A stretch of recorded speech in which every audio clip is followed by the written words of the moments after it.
Okey, Assalamualaikum. Hari ini kita nak tengok eksperimen yang mana kita telah pun berbincang pada kelas yang lepas mengenai eksperimen. So hari ini kita nak tengok kesan antibiotik iaitu penicillin terhadap pertumbuhan bakteria.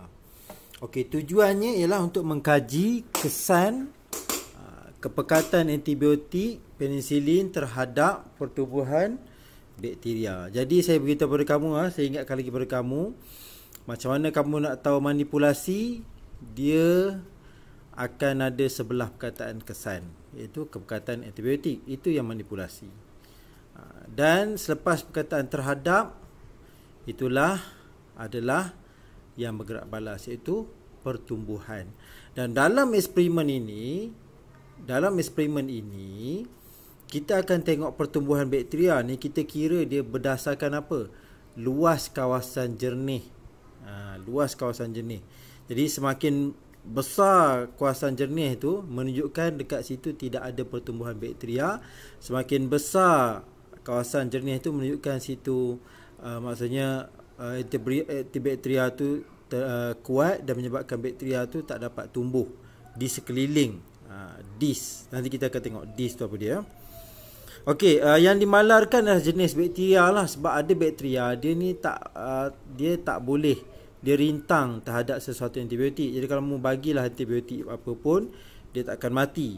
Kalau macam bacillus, dia boleh kita halang dia menggunakan penicillin. Jadi dia bertindak balas dengan penicillin tu. Penicillin boleh membunuh dia. Jadi kalau satu eksperimen tu, kamu pakai bacillus, satu kamu pakai streptococcus, jadi tak sama. Sudah tentulah ia tak dapat nak kamu bandingkan. Sebab tu yang dimalarkan sini adalah kamu tetapkan dia, iaitu kamu gunakan bakteria bacillus. Kedua-dua set eksperimen tu mesti guna bacillus. Sebab itulah kita panggil dia dimalarkan. Okey, hipotesis dia, perkataan hipotesis ni kamu boleh meletakkan semakin perkataan semakin. Bila mana kamu nak buat satu hipotesis, kamu boleh letakkan semakin. Okey, semakin tinggi kepekatan antibiotik, semakin rendah pertumbuhan bakteria. Kamu nampak tak? Selepas perkataan semakin yang pertama ni, kita letakkan dia apa dia? Pemboleh ubah yang dimanipulasikan. Dan semakin yang kedua ni, kita letakkan dia apa dia? Kita letakkan dia apa dia? Pemboleh ubah yang bergerak balas. Itu yang saya maksudkan. Bila mana kamu nak membina sesuatu hipotesis, kamu boleh menggunakan perkataan semakin ni, dan semakin tinggi ke rendah, semakin tinggi ke rendah. Okey. Kalau kamu nak letak rendah pun boleh, nak letak tinggi pun boleh. Okey, semakin tinggi, semakin tinggi sebelah ni perkataan dia apa dia? Yang dimanipulasikan. Semakin rendah apa dia? Pertumbuhan bakteria. Pertumbuhan bakteria ni adalah yang bergerak balas. Jadi dalam kamu membuat hipotesis ni, kamu ada perkataan semakin, dan sini ada dia punya yang dimanipulasikan, iaitu semakin pertama. Kamu letak lagi semakin tinggi ke rendah, buat apa tu, letakkan yang bergerak balas. Macam tu cara nak membina hipotesis. Okey. Bahan-bahan, okey, sila perhatikan bahan-bahan. Membiasakan diri, kamu biasakan diri dengan bahan-bahan ni. Sebab apa? Ada soalan nanti SPM, dia nak kamu beritahu apa itu bahan-bahan. Bila mana kamu baca, biasakan diri dengan membaca ni, insya-Allah kamu dapat hafal. Apa dia? Kita perlukan larutan kultur bakteria bacillus, agar-agar nutrien steril. Kenapa steril? Steril ni maksudnya dia tidak ada bakteria. Dan 4 cepir kertas turas berdiameter 6 mm larutan penicillin dengan kepekatan berlainan 10%, 20%, 30%, atau cepir kertas berturas diameter 6 mm dan 3 cepir penicillin yang berkepekatan berlainan seperti 10, 20, 30 unit penicillin. Air suling, pen penanda dan pita cellophane. Okey, jadi kita buat macam mana? Mula-mula kita ada ni, ini adalah piring Petri ni. Piring Petri ni kita masukkan agar-agar dalam dia dan kita akan kita akan hidupkan. Ni sisi tepi ya, ni sisi atas. Ni sisi atas, ni sisi tepi. Ni piring Petri ni. Ni piring Petri, kita letakkan agar-agar dan kita lumurkan bakteria ke seluruh kawasan supaya bakteria tu boleh hidup. Dan bila mana kita dah lumurkan di seluruh kawasan dia ni dan kita letakkan cepir kertas, dalam bahasa Inggeris dia dish, tapi bahasa Melayu kita letakkan perkataan dia apa, cepir kertas. Kertas ni kita dah letakkan dia antibiotik. Kita boleh kita letak 10%, 20%, 30% antibiotik. Yang ni kawalan. Dari bila mana kamu buat eksperimen, kamu kena ada kawalan. Apa itu? Kawalan ni kita nak bandingkan nanti. Apa dia kawalan dia kat sini? Kita gunakan air suling. Air suling. Air suling. Jadi bila mana kamu dah ni, kita letakkan dia dalam incubator, biarkan dia selama sehari, selama 3 hari, dan kita nak tengok pertumbuhan bakteria. Sudah tentu sekeliling ni semua ni akan adanya pertumbuhan bakteria.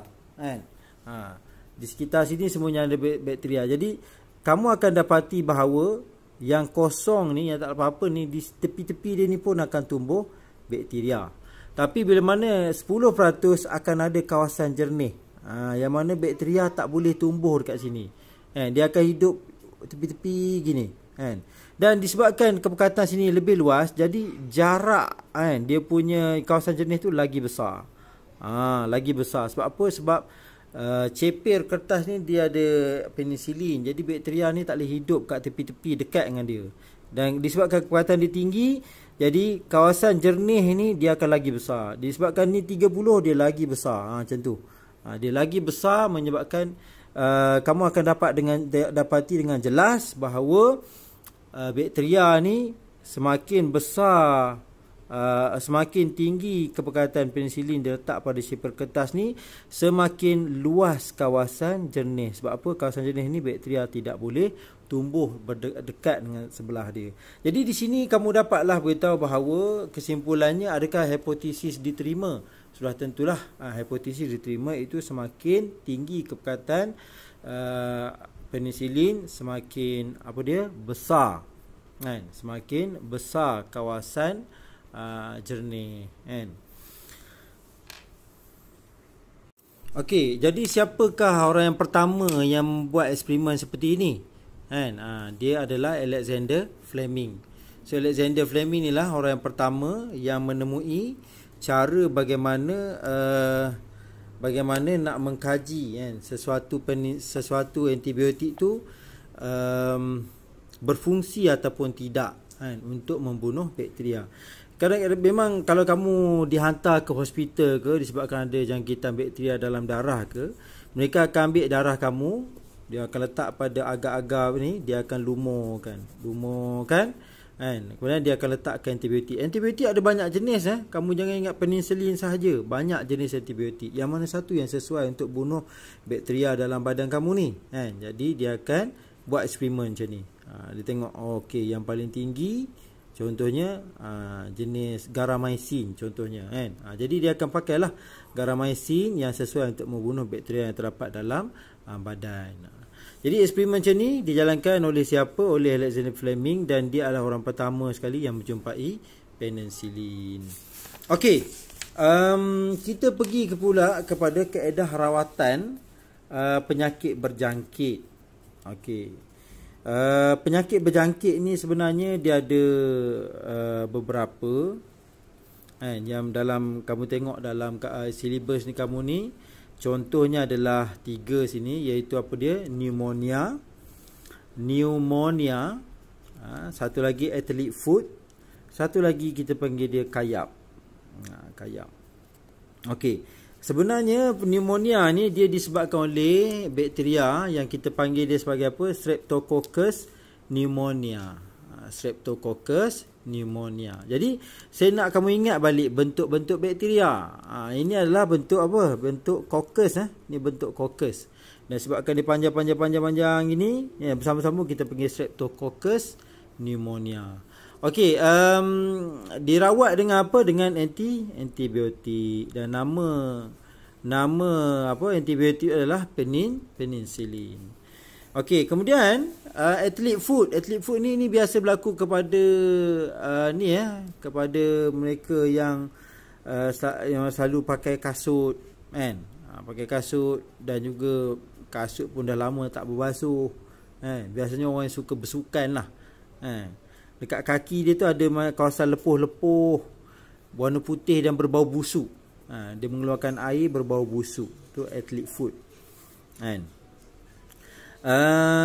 Dia sebenarnya disebabkan oleh kulat. Kulat dia disebabkan oleh kulat. Trichophyton rubrum. Disebabkan oleh fungi, itu kulat.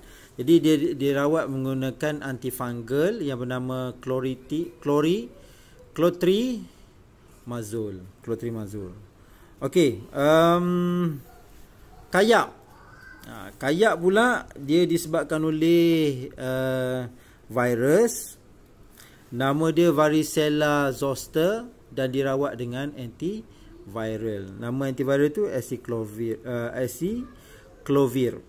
Kan? Okey, jadi kayak ni biasanya banyak pada pelajar-pelajar asrama lah, kan. Pelajar-pelajar asrama banyak tubuh kayak. Sebab apa? Pakaian, kan, kadang-kadang tak berbasuh lama, kan, menyebabkan virus tu boleh wujud. Dan dia akan dia akan rasa demam, kulit pun tumbuh berlepuh-lepuh, dan sekiranya tidak dirawat boleh menyebabkan kematian.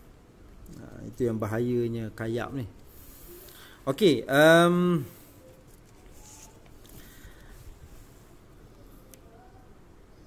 okey, ada satu persoalan dalam kamu punya buku teks ni. Dia tanya, apakah superbugs? Bagaimana superbugs mungkin dapat dicegah?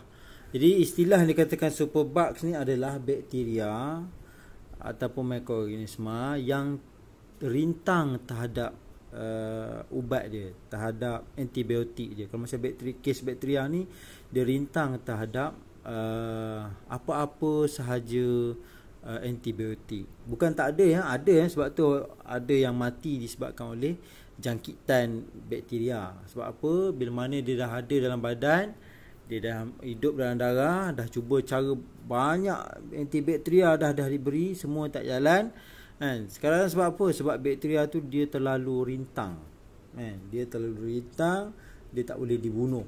Sebab apa? Sebab dia sudah pun mutant, kan? Jadi kita bagi apa-apa bakteria pun dia tak mati. Itu yang dimaksudkan dengan superbug. Okey, jadi sebenarnya kamu dah habis dah bab 1 ni. Bab 1 kamu dah habis. Sebab tu saya minta sangat kamu tolong cek balik nota-nota saya yang saya bagi elektronik, dan kita akan sentiasa berbincang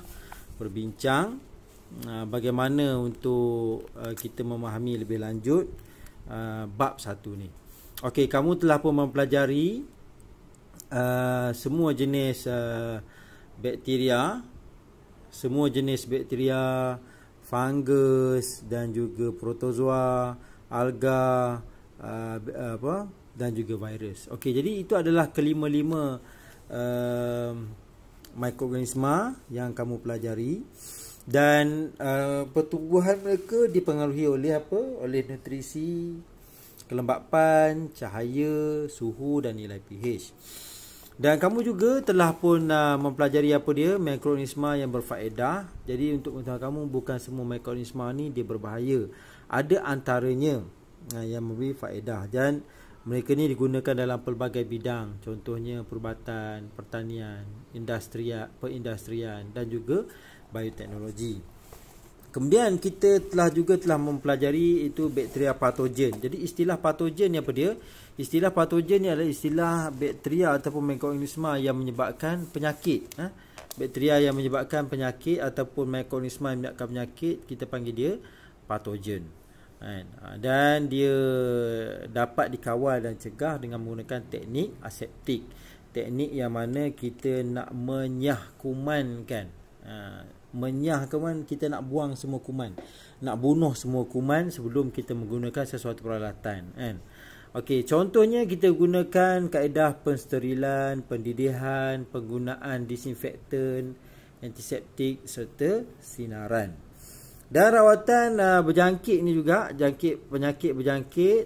Okey, kita dapat elakkan dia ataupun ubati dengan menggunakan antibiotik, antifungal dan juga antivirus. Kalau antibiotik ni dia khas untuk bakteria, fungal untuk jangkitan fungi dan juga antiviral untuk jangkitan virus.